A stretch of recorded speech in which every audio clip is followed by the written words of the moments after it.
Hey, what's up, guys? I want to start out by saying that my thoughts and prayers go out to those who lost their lives, lost loved ones, or were injured in the 9/11 attacks 15 years ago.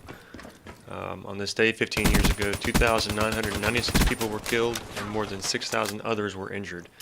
And these deaths included 265 on 4 planes, 2,606 in and around the World Trade Center, and 125 at the Pentagon.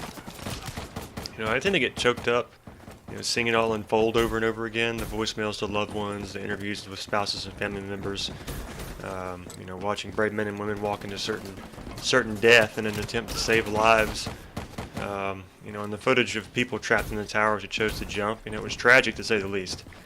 And I know that there were countless amazing people who shined during that time, and I'm thankful for everyone with hearts like theirs, but it's foolish to expect everyone to be respectful during times like these. And about 6 to 8 months ago, I bumped into a guy on this same multiplayer map in the background, and his name was Terrorist.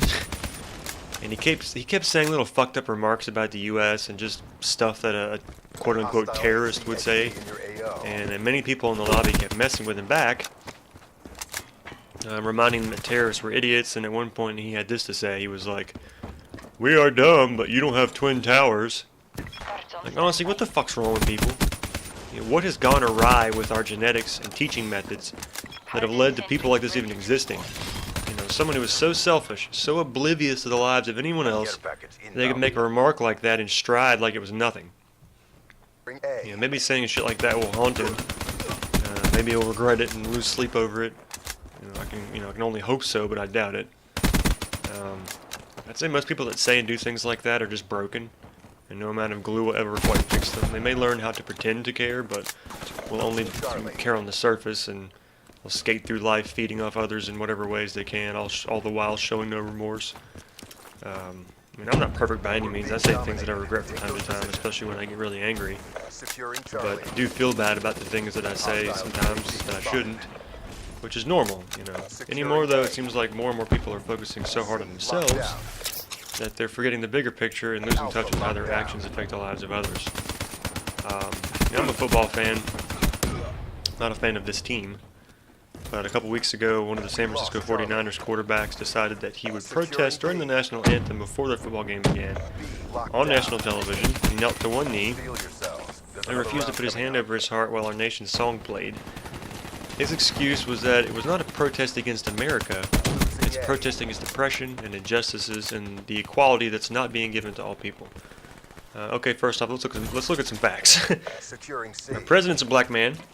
Some of the highest paid athletes, actors, and businessmen are black. Many of our most renowned and loved Olympians were black. Even in our most recent Olympic Games, Simone has made a huge name for herself. Black people are being praised, loved, and respected more and more in this country. We can even look at the growth of equality from a fact-based statistical standpoint. Between 1959 and 2013, a Gallup poll showed that the approval rating for interracial marriage went from 4% to 87%. 4% to 87%. We also have this stat sheet from the Washington Post, and in a worldwide survey, the United States, Canada, and essentially our entire side of the planet were the least racist areas in the entire world. And the survey asked whether you would be opposed to someone of another race living near you as a neighbor, and only 0 to 4% would have had an issue with it. With all these things in mind, what are you protesting? We're advancing as a society. We are uniting. Is the progress slower than some would like? I'm sure. But all the fighting and hatred lately has really taken us a step back as a country. Colin Kaepernick wouldn't even respect the national anthem so close to 9/11. All the men and women who died, that day, all the soldiers who were overseas and working their asses off, risking their lives. You want to protest that there's a select few racist people in this country. There are still some businesses that still don't pay equally. Look, all that stuff's wrong. It's not fair to treat people differently because of their skin color. But you're a celebrity NFL player. You don't need to protest the national fucking anthem just to get attention for something that the country is already clamoring for as it is. To me, it would be like bitch slapping your grandma because her cookies taste like ass.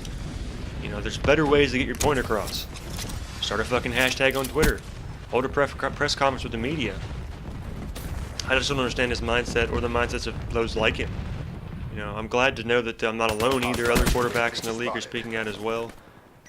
Russell Wilson's a great example, and I agree with him completely. In regards to the matter, he said, "For me, I love the flag. I love the national anthem because it's an emotional time for me because I'm so grateful I get to play on the football field. And every time I get to put my hand over my heart, it's truly an honor.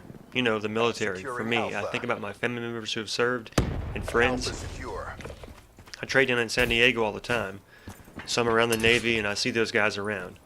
And all they do for our country and the people in Afghanistan and all the people fighting in 9/11, for example, coming up. That's going to be our first game. And I think about all the pain from that. So that's why I stand and put my hand on my heart." And again, you know, many other African-American celebs and athletes said essentially the same things. And I understand the social injustices are still occurring in this country, but if we look at history, our nation is improving. It's just going to take more time. You know, there are always going to be assholes, racists, crooked cops, etc. But we have to find ways to deal with these people as they crop up and make sure that they are punished rightfully and not out of hatred over a badge or a skin color. You know, anyway, I could keep rambling about this, but I won't. This gameplay in the background is one of the best comeback games that I've had in all my years of online FPS matches. Enemy team literally only needed 2 points to win the match, but they were, you know, we were down by 33, so we ended up triple capping and winning the match. And in a way, I think that's kind of what our country needs right now: teamwork. We need to rise together to overcome the 33 points of bullshit that we're facing and come out victorious as a nation. You know, it's a cheesy analogy, but it works. Let me know what you guys think down in the comments, and I'll catch you in the next one. Peace. Securing B.